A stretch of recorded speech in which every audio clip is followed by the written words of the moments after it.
This is an almanac of war for 1862 in Jefferson County, Virginia.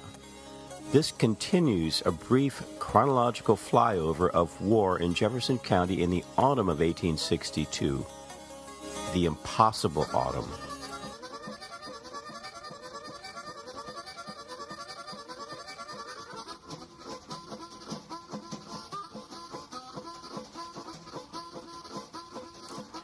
September 21st to October 8th.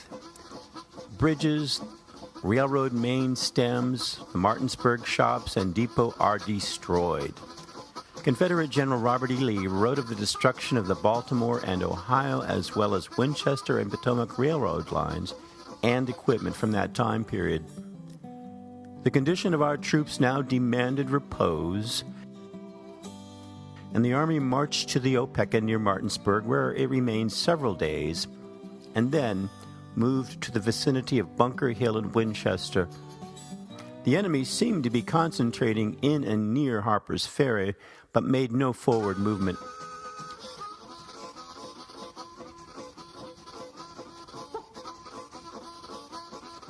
During this time, the Baltimore and Ohio Railroad was destroyed for several miles, and that from Winchester to Harper's Ferry broken up to within a short distance of the latter place, in order to render the occupation of the valley by the enemy after our withdrawal more difficult. September 24th, weather, cloudy, a little rain in the evening. Federal reconnaissance in the Shepherdstown area.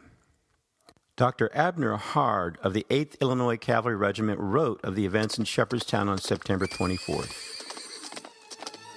Near the village of Shepherdstown, we encountered the rebel pickets who beat a hasty retreat, but our movements were ordered and executed so quickly and with such celerity that the village was surrounded and occupied before many were aware of our presence. The place had the appearance of one immense hospital, nearly every house being filled with wounded, which had been taken from the Battle of Antietam. Among them were some Union prisoners, which we provided for with great pleasure. We drove the enemy some 3 miles beyond the town and took about 30 prisoners, among them Lieutenant Colonel Lee of the 33rd Virginia Infantry. He was finely mounted and equipped and expressed himself greatly chagrined at being captured. Toward evening, the regiment returned to camp, with their prisoners proud of their day's work.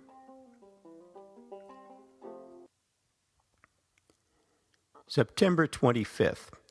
Weather, cool, slight frost in the pre-dawn. Heroes von Burke on Cavalry General Jeb Stuart's staff wrote of the September 25th event. On my way to Charlestown, I met a courier from Colonel Munford who reported that the enemy had driven back our pickets opposite Harper's Ferry and was advancing towards Charlestown in considerable strength. I found the brigades drawn up across the broad turnpike leading to the river on a slight range of hills beyond Charlestown, and our artillery well posted and already hotly engaged with the Federal batteries. A large number of our men were dismounted as sharpshooters, and the firing ran briskly along the whole line. The combat grew for a time fiercer and fiercer, and the Yankees seemed determined upon driving us off, but during the afternoon, we assumed the offensive and repulsed them heavily, chasing their flying columns into the protecting fortifications of Harper's Ferry. Our loss in killed and wounded was small. That of the Federals must have been large, for besides those left upon the field, many of their wounded were carried off in their ambulances, which I had seen moving to and fro all the morning. We took 25 prisoners. September 28th. Weather, fine.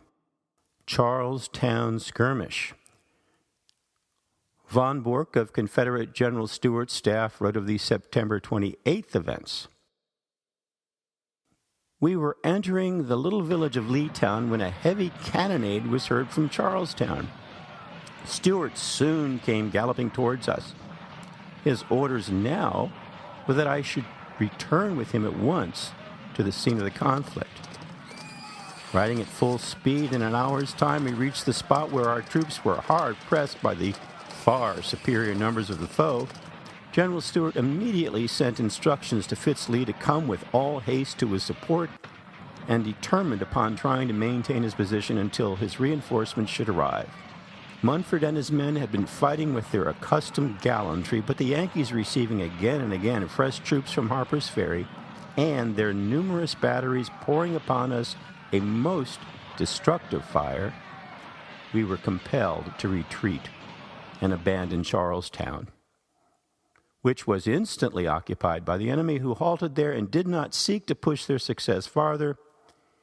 Their possession of the town, however, was of very short duration, for Fitz-Lee suddenly appearing on their right flank at the same moment that we attacked them vigorously in front, they were now driven in turn to their stronghold of Harper's Ferry, and before nightfall, we had regained the old lines and reestablished our pickets.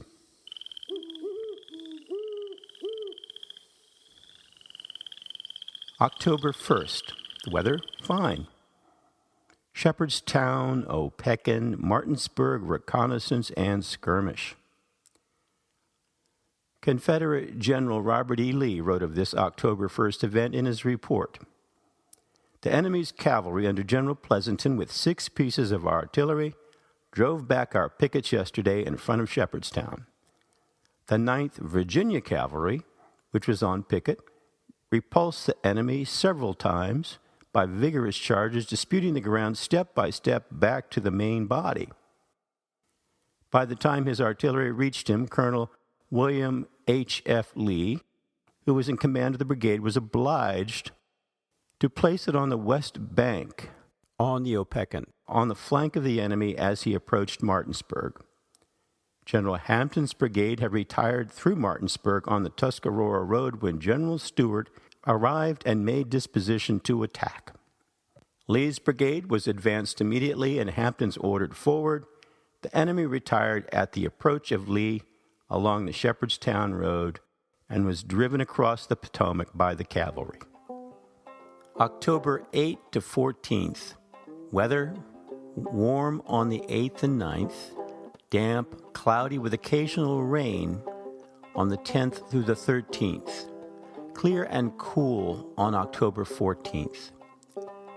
Confederate General Jeb Stuart leaves the Bower in Leetown and leads 1,200 to 1,500 men in a ride around the full Federal Army in Maryland and Pennsylvania, capturing horses and destroying supplies. Confederate General Robert E. Lee summarizes General Stuart's journey.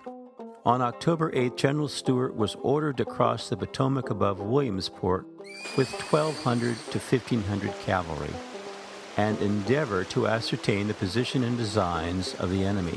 He was directed, if practicable, to enter Pennsylvania and do all in his power to impede and embarrass the military operations of the enemy. This order was executed with skill, address, and courage. General Stuart passed through Maryland, occupied Chambersburg, and destroyed a large amount of public property, making the entire circuit of General McClellan's army. He recrossed the Potomac below Harper's Ferry without loss. October 16th. Weather cloudy, raining all the pre-dawn hours. Local resident and Confederate artilleryman Roger P. Chew described the October 16th event in Kearneysville. Brigadier General Humphreys of the Federal Army crossed the Potomac at Butler's Ford with 6,000 infantry, 500 cavalry, and 6 pieces of artillery. Humphreys' advance went as far as Smithfield and his main body a little south of Kearneysville. Confederate General Winder and Jeb Stuart's cavalry attacked Humphreys' men late in the evening and drove them back. After some severe fighting, they drove him from his position. October 17th, weather cool. The Humphreys, Winder, Stuart fighting across the county to Shepherdstown Ford. Humphreys' Federals were steadily driven back from Smithfield and Kearneysville, but made a determined stand 2 miles south of Shepherdstown on the Shepherdstown and Duffields Road at what is called the Forks. A brigade of regulars, commanded by Major Lovell, USA, occupied this part of the field. Trees were felled across the road to impede the artillery and cavalry, but Winder's infantry forced them back slowly, and the whole force crossed into Maryland. October 16th, weather cloudy, raining all the pre-dawn hours, Charlestown, Halltown skirmishing. After the Battle of Sharpsburg, Federal General McClellan remained north of the Potomac for about 30 days. Then he crossed below Harper's Ferry with his artillery on October 16, 1862. To screen that movement, he sent Hancock with a large force of infantry, cavalry, and artillery to make a reconnaissance in the direction of Charlestown. Federal Commander Winfield Hancock wrote about the October 16th events near Charlestown. On the 16th instant, in obedience to instructions, I marched towards Charlestown, Virginia, with my division and 1,500 men of other divisions under command of Colonel H. Lee, 20th Massachusetts Volunteers, and a force of cavalry, with a battery of 4 guns, horse artillery, Colonel Devin Bean in command thereof. The advance of our column encountered the enemy's pickets near Halltown, drove them in, and pursued until, when within short artillery range of the high ground this side of Charlestown, the enemy was found posted. He opened fire upon us with artillery. Our horse artillery battery, supported by Captain M.A. Reno's 1st Cavalry, then engaged the enemy, who opened fire from 5 guns and deployed dismounted cavalry as skirmishers on their front and flanks. We soon ascertained that the enemy had been driven away by the fire of our artillery, together with the threatened attack by the infantry. His force only consisted of the artillery already referred to, with 2 or 3 regiments of cavalry. The town was at once taken possession of, and the troops suitably disposed for defense. Toward evening, our infantry advanced and occupied the heights surrounding the town within artillery range. The command remained in Charlestown until about 2 p.m., and the next day we received orders to return. It then marched to Halltown and occupied that position during the night. October 17th, weather cool. Federals controlled Charlestown, then withdraw again. Hancock reported, the next morning, after an examination of the roads and it being found there was no enemy in front, the command returned to Harper's Ferry. While in Charlestown, I appointed Colonel J.R. Brooke of the 53rd Pennsylvania Volunteers military governor, the better to preserve order.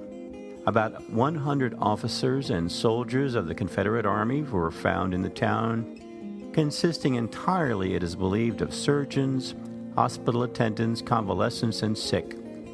26 were sent to the provost marshal at Harper's Ferry, and 38 wounded and unable to be removed were paroled. Time did not permit the paroling of all who were severely wounded, as they were scattered throughout the town, requiring more time than we had for the purpose to find them. The casualties from the skirmish on either side were about equal, and were not numerous. I found some parts of artillery carriages belonging to the enemy which I destroyed. Local cavalryman George Baylor also reported on the day. On the afternoon of the 17th, General Hancock withdrew his command to Harper's Ferry, and Charlestown was again occupied by us, and pickets posted at Halltown. Federal General McClellan, now having crossed the Potomac east of the Blue Ridge, began his march southward, and General Lee, who had been resting his army near Bunker Hill, moved across the mountains to confront him. November, date uncertain. Uvilla-Charlestown Roads intersection, skirmishing. Roger P. Chew described the skirmishing. Company D of the 12th Virginia Cavalry was picketing from Engles Hill to the Shepherdstown Road. The reserve was At the intersection of the Uvilla and Charlestown roads, a sharp encounter took place between the Federal advance and Company D. A little south of this point in Rocky Lane, Captain Knott was wounded in the shoulder. Many of the company were from this section and knew every road.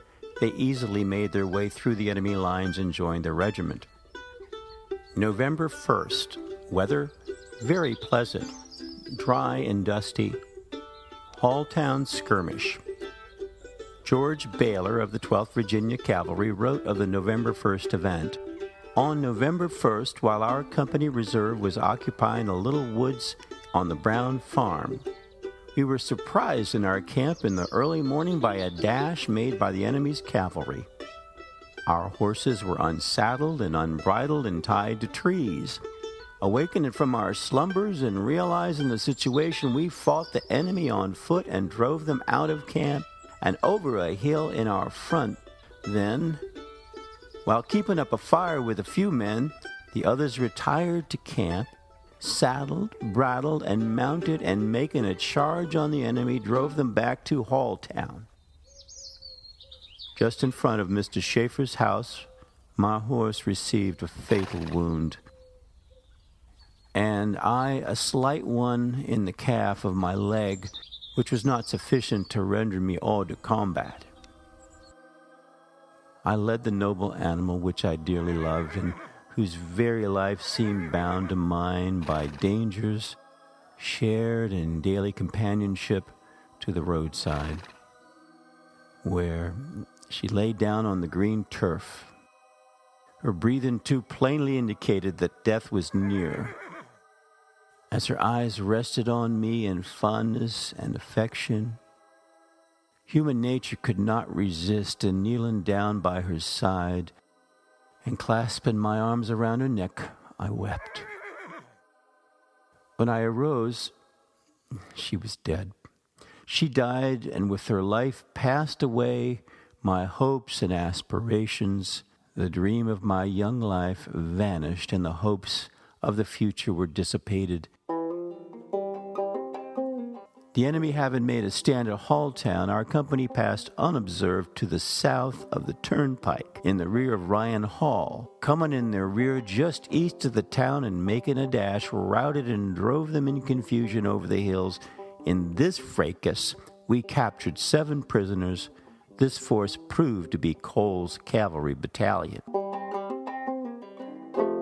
November 9th and 10th. Weather warm on the 9th. Beautiful on the 10th. The Reconnaisassance skirmishing. A Federal reconnaissance in force was made by the division under Brigadier General commanding to Ripon, within 6 miles of Berryville, driving the Confederate enemy before them, capturing prisoners, arms, horses, and cattle, and ascertaining the location and strength of the enemy in the valley between this point and Front Royal. November 24th and 25th. The weather was warm, pleasant, cool. The 2nd Massachusetts Regiment and its Harvard men located a Confederate scouting party at the home of Julia Burke in Shepherdstown. They killed its leader, Redmond Burke, and captured the others. The following day, they searched homes in Shepherdstown, taking suspects as prisoners, including the town Confederate postmaster, Daniel Wrench. They also convicted in a military tribunal to be hanged one of the party, Andrew Leopold, for killing citizen Mort Cookus while crossing the Potomac on November 19th. November 26th, early. Weather quite cold. Cockrell's Mill skirmish.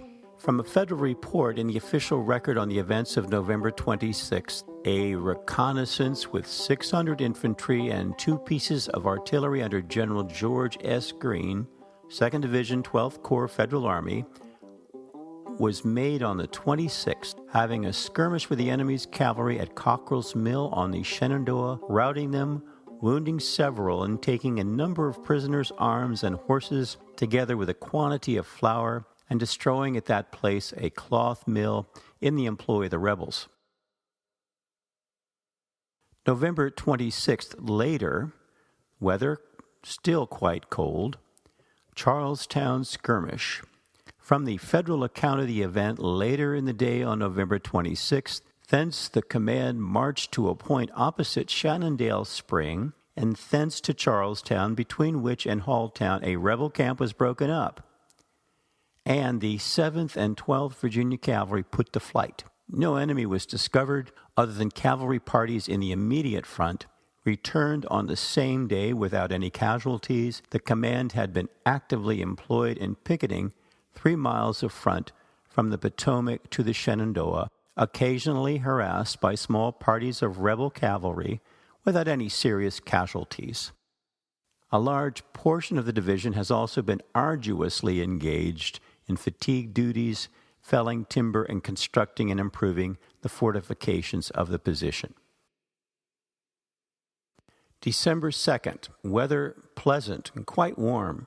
Charlestown Skirmish. Participant Baylor wrote of the December 2nd event, "Matters remained quiet in our front until the first part of December, when a column under General John Geary, about 5,000 strong, advanced on Charlestown. Just east of town, we engaged his advance. A spirited contest. Were driven back. In this fight, Sergeant Timberlake, Richard Baylor, Charles Eisler were wounded. The enemy passed through Charlestown and continued its route through Berryville to Winchester. Company B of the 12th Cavalry, falling in its rear, harassed the enemy along the route and captured some prisoners. Geary's cavalry, Cole's battalion, kept close beside the infantry and could not be induced to part company." December 20th, weather windy, cold, Halltown Skirmish. Confederate cavalryman George Baylor and Federal Colonel Henry Cole wrote of the December 20th event. On the 20th of December, with 25 men, the Confederate cavalry attacked the enemy's reserve cavalry picket near the double toll gate just west of Bolivar Heights, capturing 7 prisoners, horses, and equipments. As they were returning to Charlestown at Lucas Gate, just west of Halltown, Baylor's men encountered about 200 of Cole's cavalry under Colonel Vernon, who had been on a raid to Charlestown. Colonel Vernon had driven Confederates to his front back into Charlestown and had captured at his home the wounded father of George W. Baylor, who was commanding the cavalry moving on Vernon from behind. Sensing being between 2 fronts of the enemy, Vernon charged on Baylor's men near the cake and cider shop. Both forces eventually passed through one another. Both sides wounded several and took several prisoners. William L. Wilson, years later the Postmaster General under President Grover Cleveland, was captured by the Federals.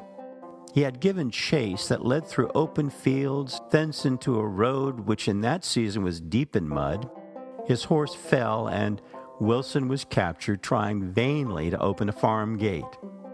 Captain George Baylor met Federal Colonel Henry Cole that evening under a flag of truce, and after inquiring after his father, proposed to Cole to make an exchange for him and Wilson. But Cole declined.